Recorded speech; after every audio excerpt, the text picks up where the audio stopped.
Dragon Ball Superhero Review. This is my thoughts and my opinions of the movie. Alright, I know a lot of people are not going to be enjoying what this movie was. I see a lot of mid comments, the movie wasn't all that. Me personally, overall, I enjoyed it. I liked it. And I'm going to say my reasonings why I liked it. Along with that, just talking about what happened in the movie. Now, you probably want to hear if this movie was better than Broly. Personally, for me, absolutely not. Broly was 10 times better. And honestly, it's because it was fucking Broly there. If Broly's in a movie, then you know there's gonna be fucking destruction. So there you have it. But let me get into the movie now. So, I'm gonna be jumping around here and there. I'm terrible at doing things in order, but I'm gonna try my very best. Firstly, let me just say real quick, this is mainly a movie of seeing supporting characters. So if you were here for mainly Goku and Vegeta, yeah, it's not happening. But that's okay because it's great to see a supporting cast actually do something for once. And it's great to see Piccolo become the main focus again. It was basically his movie, and I loved every second that he was on the screen. The movie starts off with Piccolo and Pan. And Pan is about 3 years old now. Personally, to me, I would have gone with the age 4. She looks a little bit older than the age 3, but that's okay. Or maybe it's just me. Piccolo is starting her out young. She's about 3, and I think Gohan was around 5 when Piccolo was training him. She's a pretty good fighter so far. Piccolo knows what he's doing, but she hasn't trained in any of like the blast, and she wants to know how to use Kai Blast and Kamehameha like her dad. Piccolo's like, yo, you need to work on your flying first, because ain't no way you're going to be part of this cast and not know how to fly. That's just not how it works around here. I'm aware I skipped over all the red ribbon stuff, but I'm just going to save that for later and not get too much into detail for it, because we all want to talk about the Z Fighters right here. Not that they weren't interesting enough, though. I actually did enjoy the little bit of stuff we got from them in the beginning. Gohan and Videl are both busy, so Piccolo has just become a dad again. All right, first he's watching over Gohan for Goku, and now somewhat Pan for Gohan. Don't get me wrong, Gohan is definitely doing this to provide for his family, and he's definitely way more around than Goku was at one point for him. Actually, now that I'm thinking about it, when the fuck does Goku even spend time with Goten? Like, we know that Goten and Trunks don't get enough screen time as it is, but Goku's been training off with Whis and Beerus for how long now, and it's been battle after battle. My man has just missed Goten's entire... Piccolo, even in the movie, was like, whoa, is that Goten and Trunks right now? Like, he couldn't even believe it. And he's definitely on Earth way more than Goku is. Jesus Christ. Anyways, the Red Ribbon Army is basically back now, reformed, better than ever, quote unquote. And, of course, they're going to make some more androids, right? So, we get more androids coming along. It was Gamma 1 and Gamma 2. Pretty cool characters, if you ask me. And along with that, the return of Cell. But not the Cell that we're all thinking of. This Cell is called Cell Max. Supposedly, it's supposed to be an improved version of Cell created by Dr. Hedo. And he's kind of like just chilling in a tank somewhere until the end of the movie where he's the big final boss. But we'll get to him. So Dr. Hedo is involved in this, and he's the genius grandson of Dr. Gero. And he's not really that bad of a guy. Yes, he is in a way because he knew what he was signing up for. But at the same time, he was curious and all. But he did have a sense of justice because he made sure to include like this superhero personality trait when it came to his androids.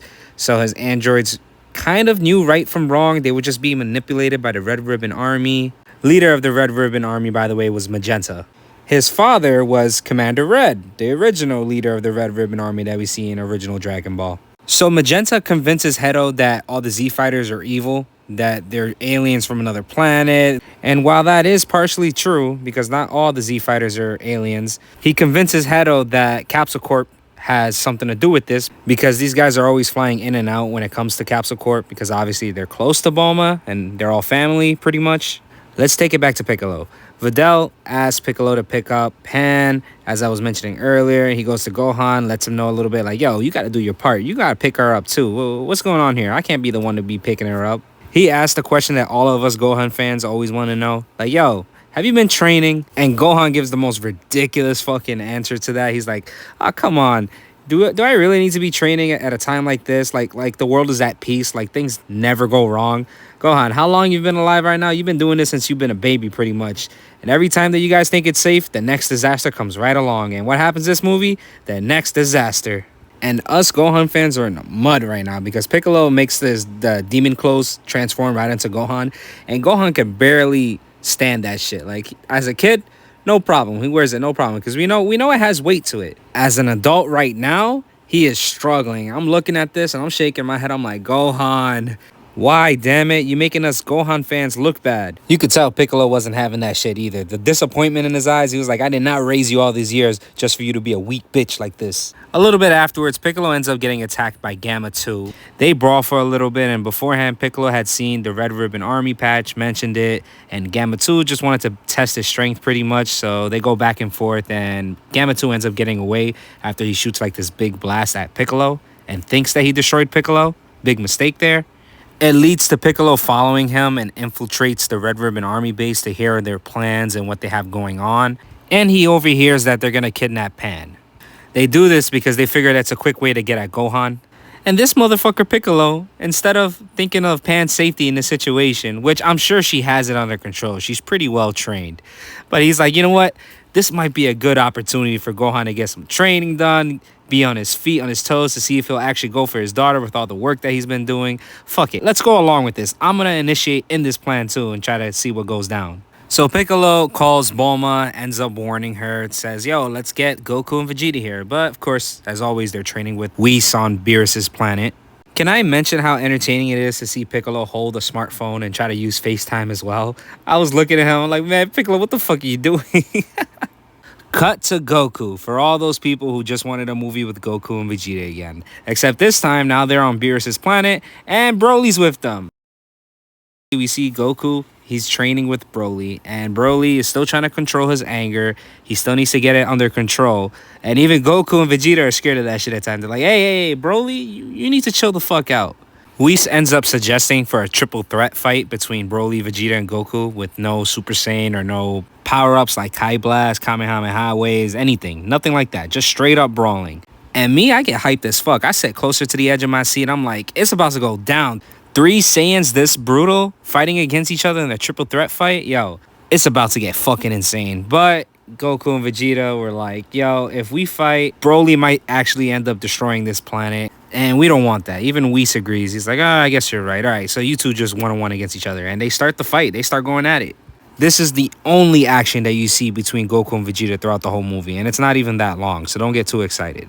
I almost missed out one of the best things about this. Beerus wakes up, right? And he's looking at Goku and Vegeta. He's like, all right, cool. They're there. Whis is there. Cool.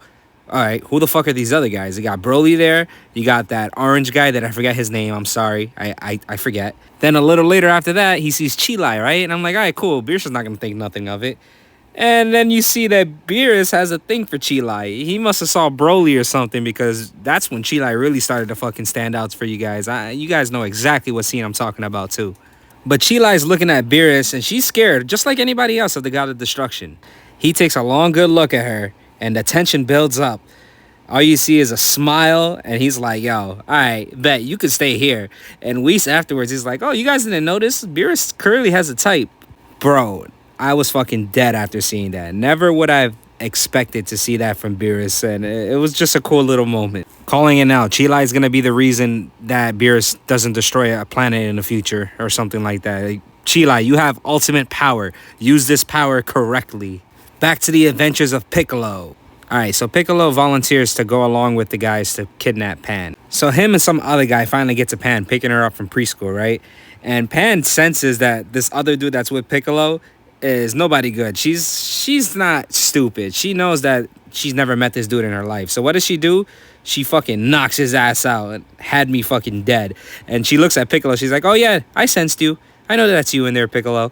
And he's just surprised. He's like, whoa, I can't believe this shit.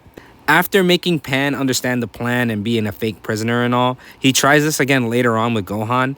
And Gohan doesn't even realize that it's Piccolo. And he's just thinking, he's like, bro, your 3-year-old daughter recognized me. And you're out here, how old? And you've been doing this for how long? And you didn't sense my energy or anything like that? Come on, bro. Anyways, when Gohan realizes the situation that he's in, that Pan, quote-unquote, got kidnapped, he goes Super Saiyan and almost fucking tears his house apart. I'm like, Gohan, I fuck with you, my man. You still my favorite character at the end of the day, no matter what you do. But you about to destroy your house going Super Saiyan. I know you're angry, but chill the fuck out. You can take this guy out without even going Super Saiyan. But I get it. He's angry. It's his daughter. He's a good father. He gets to the base all gangster and he starts fighting everybody, bro. He's like, bro, I need Pan back right now. He goes Super Saiyan, ends up going Mystic Gohan. When he went Mystic, I went fucking ballistic. That was corny and I didn't mean for it to rhyme, but it is what it is. Unfortunately, he's fighting against Gamma 1, and I think Piccolo ends up fighting against Gamma 2 for a rematch a little bit afterwards. He reveals himself, and Gohan's like, "Oh, Piccolo, you're here too?" I completely forgot also. Earlier in the film, you have Piccolo use a wish with Shenron, and he wishes for his potential to be unlocked, kind of like how the Grand Elder unlocked everyone's hidden potential when they were on Namek. He's like, all right, I need my potential unlocked now. I need to reach whatever the max is. And I'm telling you this because a little bit afterwards, Piccolo transforms to his new transformation. We got Orange Piccolo. And personally, I thought the design could be a little bit better. I'm not too much of a fan of how it looks. It's all right. It's okay to me. It's nice to see that he has a transformation. After both Gammas pretty much figure out what's really going on here and stops fighting, it's a little bit after that that Cell Max gets unlocked and unleashed on the world. Personally, it was okay when I saw Cell. I wasn't too thrilled to see him, especially since I hate that form for him. I know it's his second form. Obviously, he can't be Perfect Cell again, right?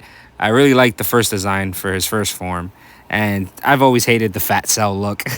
That's just me, though. And he ends up being like really gigantic in this movie, too. So there's that. It wasn't too long after where other supporting cast members comes back. So we have Goten and Trunks. They're bigger again. They're no longer the little kids. Wish they did more in Super as the little kids, but they're a little bit older now. I'm hoping they do more, but it doesn't look like it, considering we do have a more of a comedic role for them, even in this movie. But I guess they've always been comedic. But come on, even in Z, they had their moments, right? But I'm hoping to see more from them in the future. Android 18, Bulma, Krillin show up too.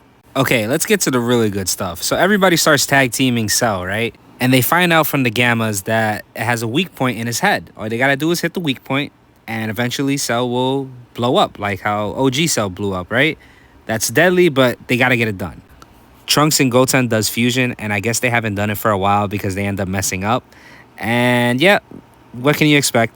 They turn to fat Gotenks, which is great because even fat Gotenks ends up being useful to get through Cell's hard part of the head the first time. Gamma 2 ends up giving up his life after trying to sacrifice himself to take out Cell the first time, but it didn't work.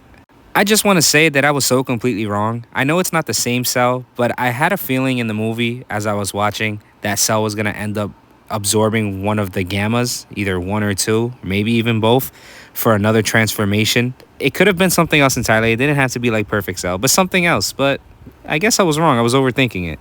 As they're fighting Cell, Krillin reminds Piccolo that he can actually turn big. And Piccolo's like, oh yeah, I forgot I could do that. I'm like, thank you. Fucking thank you. I've been waiting for that ability for so long. In the OG Dragon Ball, you used it against Goku in the World Martial Arts Tournament. And ever since then, completely forgotten about. So I'm like, all right, very cool. He used it in his orange Piccolo form and went against Cell for a little bit. And he got his ass beat, but it resulted in this now. The moment we've been waiting for a long ass time. Us Gohan fans, finally, with a new transformation, Gohan snaps. Apparently it's called Gohan Beast. There wasn't a name drop in the movie that I heard, but after doing some research, it's Gohan Beast. It's an odd name for a form, but it is what it is. I'll take it. Can I say that I absolutely love what they did before he transformed into this? He snapped like Super Saiyan 2 back in the day. Literally, you see the same thing like Super Saiyan 2, where the red beam kind of goes in the background, kind of like symbolizing his anger, just snapping at once. And he goes right into it, and I lost my shit. And here I am. I'm waiting to see Gohan throw some hands now, go crazy in throwing hands, right? But I got a little bit too excited, and I felt a little bit underwhelmed, if I'm going to be honest with you, because I was expecting more out of it. And it's still really cool. I'm not trying to bring it down in any way. He just ends up using a special beam cannon, and the fight pretty much finishes right after that. Can I also mention that Gohan once again ends up failing before all this? Piccolo throws him a sensu beam, and instead of catching it and making use of it, what does he do again? He misses completely. Like, he's stumbling with it and then drops it. It's just like the Patara earrings all over again with Goku. I'm like, Gohan, there's some things that you never change with, but I still fucking love you. After the fight is over, we see Gamma 2 fade away, and it literally looks like Thanos fucking came inside Dragon Ball and snapped. Like, he fades away just like that. Every time I see an effect like that now, I can just think about Thanos. So I was like, oh shit, Thanos came in here. He snapped away. Pretty cool with the ending. Pan, she learns how to fly finally. That was a big thing in the beginning. Piccolo was like, you don't even know how to fly yet. And in the middle of all the battle and chaos, there was a big fucking explosion. Krillin wasn't going to be able to make it in time. So he's like, Pan, you got to fly right now. So when it's go time, you already know that Pan is ready. So she ends up flying finally, and it's really cool. Can I just say fucking cap and lies? It was Gohan, I think, who said it, that was like, oh, if Goku and Vegeta were here, I still think we would have had a pretty tough time with him. And I'm just thinking like, man, stop playing with Goku and Vegeta, acting like going Ultra Instinct and Ego is not going to completely demolish that wannabe cell. Finally, movie's all done, right? But we do got one post-credit. And it's the continuation of the fight of Goku and Vegeta. They're completely exhausted. They're throwing their last punches. And finally, Vegeta takes a fucking W. He beats Goku. Barely, but he beats him. He throws that one last weak little punch that he can, and Goku goes down to the ground. And it's not long afterwards until Vegeta completely collapses, but a W is a W, right? Overall, I enjoyed the movie. Once again, I didn't think it was that bad. I love to see a movie with supporting cast members becoming involved in it, and that's exactly what this was. So, W movie. W Gohan for a new form. I can't wait to see where this goes. Hopefully it goes somewhere and Gohan doesn't just retreat. Gohan, you know damn well that there's going to be other threats in the future. So stop fucking around and start training and become the GOAT that you were back in the days. If you guys liked the video, I would appreciate it if you liked and subscribed. It would do me wonders. Thank you. I hope you have a great day, and I'll see you on my next video.